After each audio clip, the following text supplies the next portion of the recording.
Hi friends, asset మంత్ర YouTube ఛానల్కి స్వాగతం. ఈరోజు మనం చెప్పుకోబోయే బిజినెస్ వచ్చి చిన్న బిజినెస్తో స్టార్ట్ చేసుకొని పెద్ద బిజినెస్ ఏ విధంగా చేసుకోవాలి, ఎలాంటి బిజినెస్ అనేది త్వరగా సక్సెస్ అవుతుంది అనేది చూడబోతున్నాం. ఇకపోతే ముందుగా ఈ వీడియోని కనుక మీరు లైక్ చేసినట్లయితే మనం రైతుకి ఎంతో సపోర్ట్ ఇచ్చినట్టు అవుతుంది. అది ఏ విధంగా అంటే, ఇప్పుడు మనం గేదె పాలు కానీ ఆవు పాలు కానీ రైతు తీసుకొని అవి పాల కేంద్రాల్లో ఇవ్వడం జరుగుతుంది ఫ్రెండ్స్. కానీ పాల కేంద్రాల వాళ్ళు ఏం చేస్తున్నారు అంటే, రైతుకు వచ్చినటువంటి వెన్న పర్సంటేజ్ బట్టి రైతుకి అమౌంట్ అనేది తగ్గించి ఇవ్వడం జరుగుతుంది.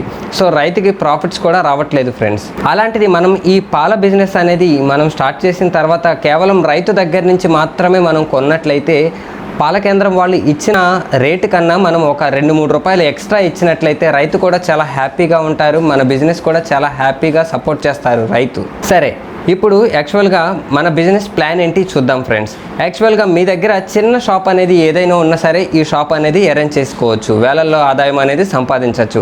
అది ఎలా అంటే, ఈవెన్ 100 స్క్వేర్ ఫీట్ 200 స్క్వేర్ ఫీట్లో కూడా మనం షాప్ అనేది పెట్టుకోవచ్చు ఫ్రెండ్స్. ఈ షాప్ తీసుకున్న తర్వాత ఎలాంటి బిజినెస్ చేయాలంటే, మనం పాలు అమ్మాలి, తర్వాత పెరుగు అమ్మాలి, నెయ్యి, వెన్న, తర్వాత ఐస్ క్రీమ్స్, అలాగే బాదం పాలు, ఇలాంటి మిల్క్ ప్రోడక్ట్స్ అన్నీ కూడా మనం అమ్మడం జరుగుతుంది ఫ్రెండ్స్. చాలా తక్కువ బడ్జెట్లో మనం ఇవన్నీ కూడా తయారు చేసుకోవచ్చు. ఇక నేను చెప్పబోయే ఈ వీడియోలో ఎంత ఇన్వెస్ట్మెంట్ పెట్టాలి అంటే కనుక, రైతు దగ్గర నుంచి ముందుగా మనం పాలు అనేది 10 లీటర్లు తీసుకుందాం. స్టార్టింగ్ బిజినెస్ కాబట్టి 10 లీటర్లు, లీటర్ వచ్చి 50 రూపాయలు చొప్పున 10 లీటర్లకి మనకి 500 రూపాయలు అవుతుంది ఫ్రెండ్స్. ఈ 10 లీటర్ల పాలకి మనం 6 లీటర్లు వాటర్ అనేది యాడ్ చేసుకోవచ్చు పెరుగు తయారు చేయడానికి. ఎందుకంటే రైతు ఎప్పుడు కూడా మనకి ప్యూర్ పాలు అంటే గేదె దగ్గర నుంచి కానీ ఆవు దగ్గర నుంచి కానీ తీసుకొచ్చి మనకి ఇవ్వడం జరుగుతుంది. గేదె పాలు అయితే ఎక్కువ వాటర్ క్వాంటిటీ అనేది యాడ్ చేసుకోవచ్చు ఫ్రెండ్స్. ఈ 16 లీటర్లు ఇప్పుడు మార్కెట్లో చూసినట్లయితే లీటర్ వచ్చి 70 రూపాయల చొప్పున పెరుగు అమ్మడం జరుగుతుంది. 16 లీటర్లకి మనకి 1120 రూపాయలు రావడం జరుగుతుంది. ఇక్కడ పెరుగు బిజినెస్ పాల బిజినెస్ చేసినట్లయితే మనం 500 రూపాయలు ఇన్వెస్ట్మెంట్ చేస్తున్నాం. పెరుగు అమ్మితే మనకి 1120 రూపాయలు అనేది రావడం జరుగుతుంది. అంటే దగ్గరగా 50% కన్నా ఎక్కువ ప్రాఫిట్ అనేది మనకు వస్తుంది ఫ్రెండ్స్. తర్వాత ఈ పెరుగుతో పాటు ఈ 16 లీటర్లు మనం పెరుగు తయారు చేసినప్పుడు తోడు పెట్టినప్పుడు దీని మీద మేగడ అనేది ఏర్పడుతుంది. ఆ మేగడ తీసేసి మనం ఒక 4-5 రోజులు స్టోర్ చేసిన తర్వాత మనం వెన్న రావడం జరుగుతుంది ఫ్రెండ్స్. ఈ వెన్న కూడా మార్కెట్లో మనకి 600 దగ్గరగా రేట్ ఉంది.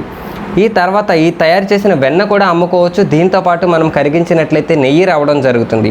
ఈ నెయ్యి కూడా కేజీ మనకి 500 నుంచి 600 రేటు మధ్యలో ఉండడం జరుగుతుంది ఫ్రెండ్స్.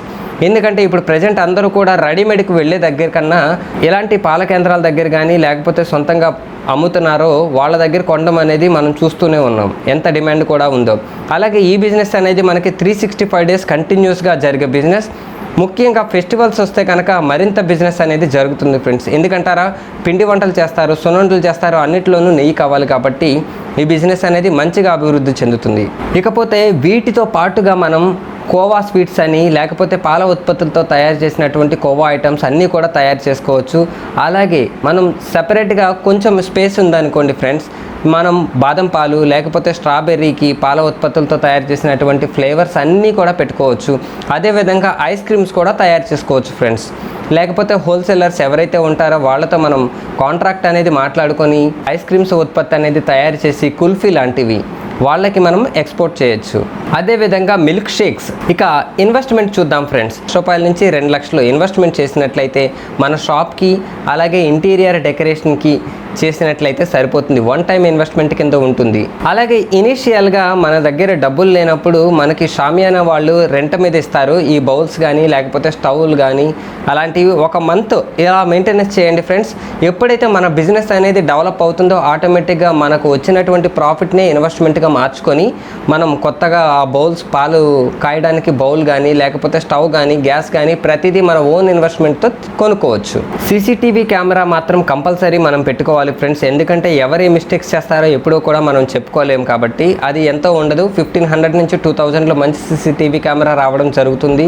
షాప్ పెట్టిన తర్వాత మీరు క్వాలిటీ అనేది మెయింటెనెన్స్ చేస్తే మీ మార్కెట్ అనేది మీరు ఇవ్వకుండానే డైరెక్ట్గా మౌత్ టు మౌత్ మార్కెటింగ్ అనేది జరుగుతుంది ఫ్రెండ్స్. ఇది నా ఎక్స్పీరియన్స్తో నేను చెప్తున్నాను. ఇంకా మార్కెటింగ్ విషయానికి వస్తే మనకి ఎక్కడైతే అపార్ట్మెంట్స్ ఉంటాయో లేకపోతే హోటల్స్ ఉంటాయి లేకపోతే రెస్టారెంట్స్ ఉంటాయి అక్కడ కూడా మనం మార్కెట్ అనేది చేసుకోవచ్చు ఫ్రెండ్స్. వాళ్ళతో ఒకసారి మాట్లాడుకుంటే ప్రతిరోజు కూడా వాళ్ళే మనకి ఫోన్ చేసి ఆర్డర్స్ అనేవి తీసుకోవడం జరుగుతుంది. అలాగే పేపర్ బాయ్స్ కానీ డెలివరీ బాయ్స్ కానీ ఇలా ఉంటారు కదా ఫ్రెండ్స్, వాళ్ళతో మాట్లాడుకున్నట్లయితే వాళ్ళకి కూడా సర్టెన్ కమిషన్ ఇస్తే వాళ్ళు కూడా మనకి మార్కెట్ చేస్తారు. ఎవరికైతే మార్కెట్ చేస్తున్నారో వాళ్ళ దగ్గర నుంచి మనం నెంబర్ తీసుకున్నట్లయితే ఫోన్ నెంబరు, ఈ వాట్సాప్ గ్రూప్ అనేది అందరికీ క్రియేట్ చేసిన తర్వాత వాట్సాప్ ఆర్డర్స్ అనేవి ప్లేస్ చేయడం జరుగుతుంది. ఇది ఒక చిన్న మినీ టైప్ షాపింగ్ యాప్ లాగా పనిచేస్తుంది మనకి. ఇకపోతే వెహికల్ ఉంటే కనుక ఇంకా మంచిది ఫ్రెండ్స్, ఎందుకంటే ఫస్ట్ 1 month మీరు వెహికల్ మీద వీలైతే బైక్కి ఒక 2 క్యాన్లు పెట్టుకొని తిరగండి ఫ్రెండ్స్. తిరిగిన తర్వాత మీ క్వాలిటీ అనేది అందరికీ నచ్చిన తర్వాత మీరు అడ్వర్టైజ్ చేయండి, మేము ఈ పాయింట్లో షాప్ అనేది ప్లేస్ చేస్తున్నాము, మీకు కావాలంటే ఆర్డర్ వాట్సాప్లో ప్లేస్ చేసుకోవచ్చు, లేకపోతే ఈ పాయింట్కి వచ్చిన తర్వాత కూడా తీసుకోవచ్చు, మేము ఈ రొటేషన్ అనేది ఆఫ్ చేసేస్తున్నామని చెప్పినట్లయితే వాళ్ళకి కూడా ఇంట్రెస్ట్ ఉంటుంది, మీ పాయింట్ ఎక్కడో కూడా తెలుస్తుంది. ఇక ఈ బిజినెస్లో మనం ఎంత సంపాదించవచ్చు అంటే దీని అన్లిమిటెడ్ ఇన్కమ్ ఫ్రెండ్స్. అంటే మనం చేసుకున్న బిజినెస్ బట్టి బిజినెస్ పెరిగే కొద్దీ మనకి మినిమం లేదన్నా సరే 40% మార్జిన్ అనేది, ప్రాఫిట్ మార్జిన్ అనేది రావడం జరుగుతుంది. ఈ బిజినెస్ అనేది ఎక్కువగా ఎవరికి అడ్వాంటేజ్ అవుతుంది అంటే కనుక చూడండి, ఎవరైతే ఎక్కువ ఇన్వెస్ట్మెంట్తో బిజినెస్ చేయలేను అనుకుంటున్నారో వాళ్ళకి ఈ బిజినెస్ అనేది ఎంతగానో ఉపయోగపడుతుంది. వీలైతే కనుక మనకి కొంచెం బిజినెస్ అనేది డెవలప్ అయిన తర్వాత మనకి ఓన్గా ఒక బ్రాండ్ అనేది క్రియేట్ చేసుకుంటే బిజినెస్ ఎక్స్పోజర్ అనేది మరింతగా పెరిగే ఛాన్సెస్ ఉంటుంది ఫ్రెండ్స్. ఈ విధంగా చేసినట్లయితే మనకి ఈ 10,000 ఇన్వెస్ట్మెంట్తో రోజుకి మనకి 4,000 వరకు ప్రాఫిట్ వచ్చే ఛాన్సెస్ ఉంటుంది. అంటే మంత్లీ ఎలా లేదన్నా సరే మనకి 1 lakh ప్రాఫిట్ వస్తుంది ఫ్రెండ్స్. దీనికి ఎలాంటి లైసెన్స్ అయినా సరే తీసుకోవాలా అంటే కనుక వీలైతే మీ కార్పొరేషన్ ఆఫీస్ దగ్గర నుంచి ఆర్సీ లైసెన్స్ అనేది తీసుకోండి ఫ్రెండ్స్. ఎందుకంటే ఇది జస్ట్ అప్రూవల్కి, మనం బ్రాండ్ క్రియేట్ చేసుకున్న తర్వాత ఈ food and safety standard licence అనేది తీసుకోవడం జరుగుతుంది ఫ్రెండ్స్. మరి ఇది ఫ్రెండ్స్, ఈ వీడియో కనుక మీకు నచ్చినట్లయితే ఇప్పుడే లైక్ చేయండి ఫ్రెండ్స్. మీ బిజినెస్ అనేది సక్సెస్ అవ్వాలని కోరుకుంటూ మీ అసెట్ మంత్ర మీతోనే.